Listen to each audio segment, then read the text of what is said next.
Today I'm going to be talking about favorite Judas Priest album covers. This is kind of like a ranking. I'm going to be going through some of my favorite ones. And of course I figured I might as well put them all in order and rank them. From worst to the best is my opinion. Starting with the first one, Nostradamus. Nostradamus is one of those albums that I've got to give another chance to. I listened to several times. I couldn't really ever get into it. However, it's just the album cover just kind of, I don't know. I don't like it. I don't think it's very great, interesting album cover. Demolition 2001 with Tim Ripper Owens. Now this one is just another one of those, it's a very plain and simple one. I think that's what they were aiming for. They just didn't want to put anything too fancy on the album cover. It just says Demolition on it. And it's an okay album. I don't mind some of the songs off of it. But the album cover, we'll stick to the album covers. That's what the video is about. So it's just not really a good album cover. I should actually put this before Nostradamus. You could switch out a couple here and there because this was a really difficult one, especially with my favorite ones that became more of a difficult decision because I like a lot of them. 2005, Angel of Retribution. Now this one is just something about it. I just don't really love the album cover. Even though I know, despite the fact that this is Judas Priest's return album with Rob Halford, I like the songs. I like Angel of Retribution and I like Judas is Rising and all that. But this album cover, I don't really think it is that great. The 1997 album, Jugulator. Cover art done by Mark Wilkinson. We'll hear a lot more from Mark Wilkinson because he's done a bunch of them. I'm going to put the captions up here of who the artist was because I'm not going to mention every single time, but Mark Wilkinson has done several of them. But Jugulator, I don't know. It's just something about it. It's not really a good one. I'm putting that one in fourth place, fourth to worst. Hellbent for Leather or Killing Machine, 1978. This one is just another plain, kind of boring one. The next one, 1981, Point of Entry. Now there's two different covers here. The alternate cover is the one where it looks like a 1950s Chevy kind of thing with that tail wing thing going on. I'm not sure what that thing's supposed to be. And the other one where it's in a desert with that computer paper stretched out as far as the eye can see. A lot of fans don't really like this album. The album cover's kind of weak, lame. I like the album cover. I think it's it's an okay one. It fits the album. The album wasn't that strong. It wasn't their most incredible album. It's got some good songs on it. Head Up to the Highway.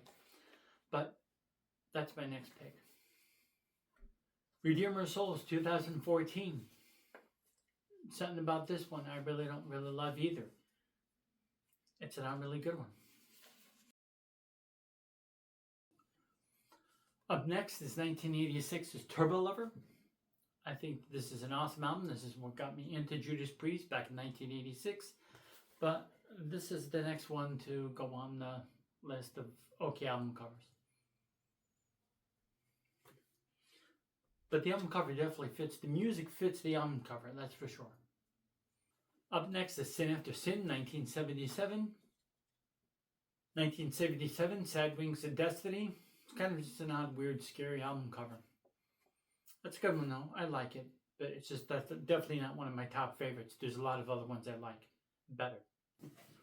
From 1988, Ram It Down. Cover designed by Mark Wilkinson.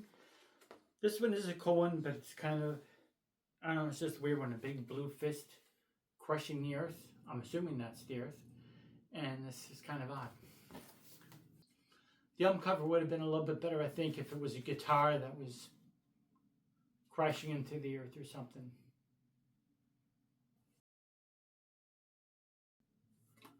Next album cover, 1974's Rock'n'Rolla. I don't have that album, but I did have it on LP at one time years ago.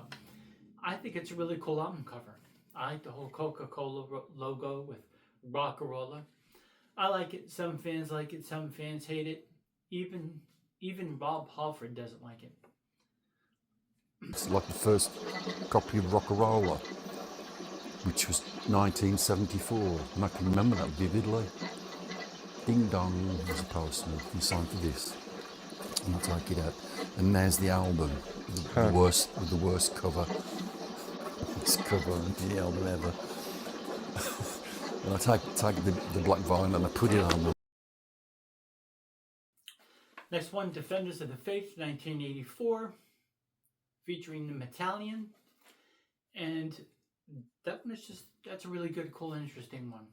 3 of them in a row, designed by Doug Johnson, who did the art cover work for him. Really cool ones. The next one, 2018's Firepower, which is definitely an awesome album cover.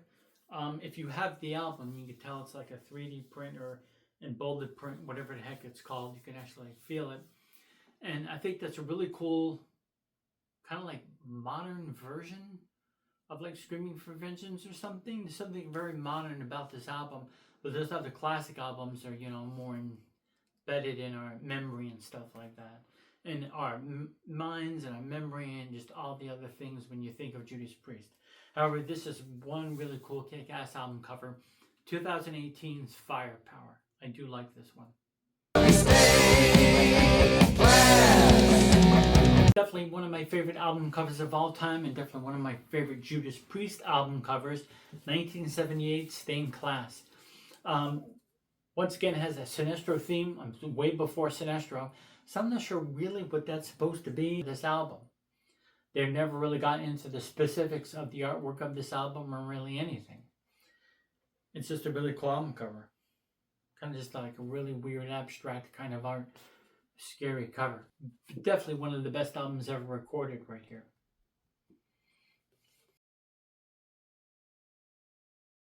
All right, next is Invincible Shield, the newest Judas Priest album, 2024.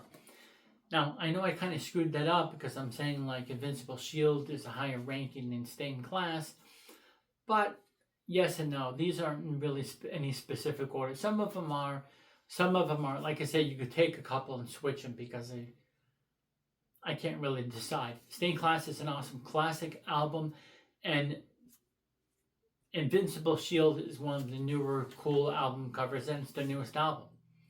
So of course you think of Judas Priest when you see that, but Stained Class has been around a lot longer, so was all those other classic albums. But I think Invincible Shield was a cool, newer, modern one, and the last couple of album covers that they did were better than the first 2 that they did with when Rob Halford joined the band. The album covers are. So next on the list is Judas Priest's 1990 album, Painkiller. This is definitely an awesome one. The whole concept of it. It fits the music. The cover fits the music. And that's what I love about it. It's a really cool one. And of course, it was also done by Mark Wilkinson, who designed that album cover. You figured he would just use a different color. But it's cool that he used blue and then a blue concept for this one. And what's also ironic, he designed several of those album covers, some that were at the bottom of my list, and a few of them that were at my top of the list. So Mark Wilkinson, very interesting artist. Coming in at number 2 is the Judas Priest 1980 album, British Steel. This is definitely just one of the best and coolest album covers I've ever seen. I love that Judas Priest logo right on there. And of course, British Steel, which for those of you who don't know, was a steel factory place, metal place that Rob Halford saw when he was younger and looked up and it said British Steel and thought that would be a cool album title. If it would be called like British Metal or something like that, since people consider Judas Priest British Metal and whatever. But British Steel, steel, metal, iron, same concept. It's an awesome album cover. It's definitely one of fan favorites. A lot of people like this album cover. I haven't really heard or seen anybody actually ever complain about this album cover and say that they don't like it. It's an awesome album cover. It's an awesome album. Number 2, Judas Priest, British Steel. And the number 1 best, awesomest, most coolest Judas Priest album cover, I'll give you a hint, I'm wearing the shirt of it.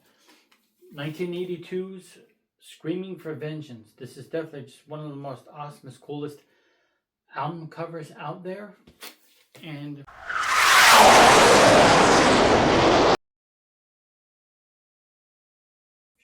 Once again, the album cover work done by Doug Johnson, who did Screaming for Vengeance, Defenders of the Faith, and Turbo Lover.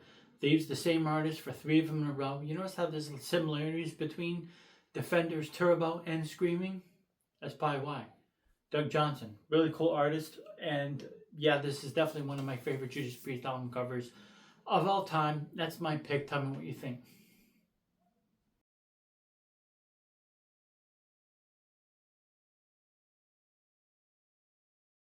Oh, he's used this tapestry before. This is not a tapestry, this is a blanket. That is the tapestry, actually, and this is a blanket I got a couple months ago.